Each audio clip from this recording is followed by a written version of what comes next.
I'm Simon from WhatCulture, filling in again for Jack, who continues to walk around the place trying to find a wrestler to take on Rampage at WCPW. I mean,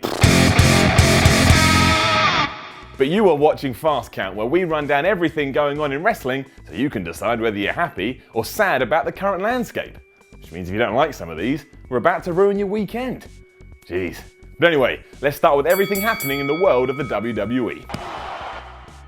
First off, Goldberg's back. Kind of, but not in a human way. You may have seen WWE social media accounts going crazy with a series of cryptic pictures alongside the hashtag Hatch. As it was revealed on Raw, this is because Goldberg is going to be the pre-order bonus in this year's WWE 2K game. Now, as has been the case with other pre-order bonuses in the past, Sting and the Ultimate War and all that, this could be leading to a bigger role within the company. An even larger hint of this was the blink and you'd miss it Suplex City sign that was in the trailer. Is this hinting at a WrestleMania 20 rematch at some point in the future? Maybe, and I should know, because Goldberg is my dad. That's not true. He's not my dad, in case he's watching. Hi Bill. We both just shave our heads. He did retweet me once though. True story. The good news rolled on this week, as it appears that NXT is not coming to an end like some people thought. Because the upcoming TakeOver special is subtitled The End. I can only imagine what these individuals thought when WWE used to run Armageddon, although they probably did get very excited for Bash at the Beach. Despite all the rumours to the contrary though, which did explode after Ticketmaster removed both listings and tickets for the TakeOver special scheduled for SummerSlam weekend, WWE officials have come out and said everything is still all good. So that's great. Stop freaking out.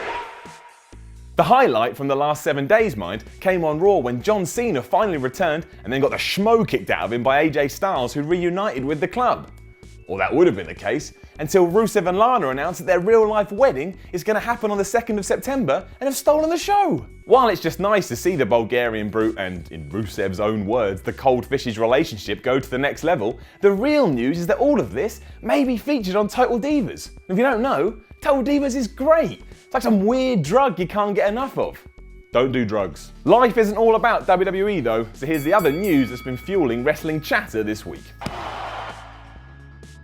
First and foremost, Cody Rhodes has revealed where his immediate future lies after leaving the WWE by announcing 2 pretty big dates. Not only will he appear at Evolve on August 19th, which is the day his WWE contract ends, but on August 27th he's also going to go toe-to-toe with Kurt Angle for Northeast Wrestling, a promotion based in New York. And that's really pretty damn good, even if he comes out as Stardust, which he definitely won't, because Cody Rhodes definitely hates Stardust. Cody also hinted at what else he may be up to soon by posting a list of dream opponents on his Twitter. Among these were the Young Bucks, Dalton Castle, Adam Cole, Chris Hero, me.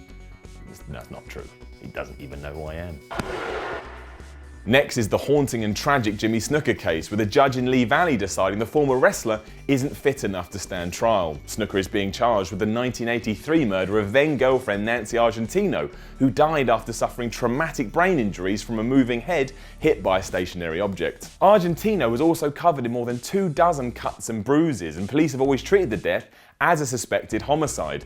Although the judges ruled that the trial could start in 6 months' time, Snooker's lawyers have stated at that point his condition will be even worse after being diagnosed with stomach cancer last year and starting to show the early signs of dementia.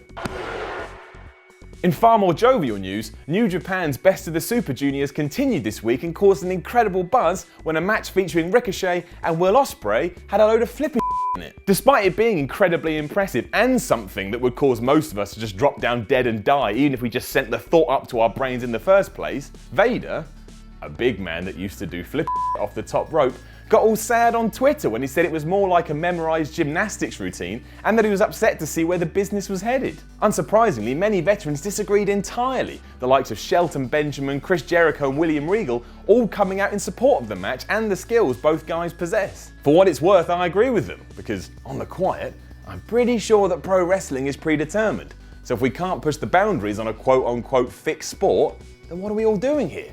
We may as well all go home and cry. Now it's time for this week's takeaways, which you should always restrict in your diet. No? Not the place for this? Sorry. More stories this week in regards to injuries, both good and bad, and one that is sure to get everyone buzzing is that Bray Wyatt is expected to return to live events next week after recovering from a calf injury. What's not so good are the murmurs surrounding Sasha Banks. The Wrestling Observer's Dave Meltzer has suggested that Vince McMahon isn't too high on her because he thinks she's injury prone, even though her last injury came when she got kneed in the head by a referee. That's like shooting someone and then blaming them for getting in the way of your gun. McMahon is also convinced that Sasha only knows one pace, and that's to go all out. While you can understand such a concern, because the harder she pushes herself in the ring, the more likely she is to get hurt, surely at this stage of her career it's better that she pushes herself every single day to prove herself. And you know, do flip. Which brings us to TNA. I mean, what is going on? And more specifically, what is going on with the Hardys? I don't even know. In short, they made a bizarre promo video building up to their match at Slammiversary, and it's just, I feel like they made it for themselves and it accidentally got out. So it's kind of like a sex tape, but with no nudity in it. Just go hunt it down. Hunt it down for yourself. You decide, because I have no clue. Finally, it's the news that actually matters, and that's the latest with WCPW, which I'm going to go on record right now and say is the best promotion of all time.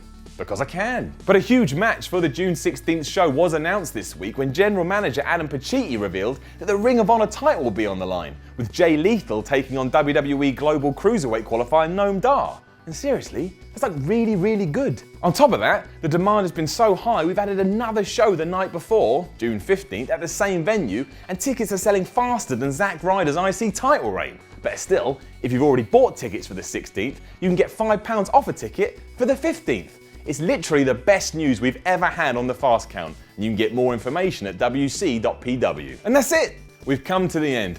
I've been some weird hybrid of many wrestlers who are bald, have beards, work out, I talk with my hands a lot, but you can just call me Simon from WhatCulture, and if you want to come find me on Twitter, you can at SimonMiller316. We can talk about deadlifting and stuff, because the gym is really cool. No? Fair enough. I'll see you soon.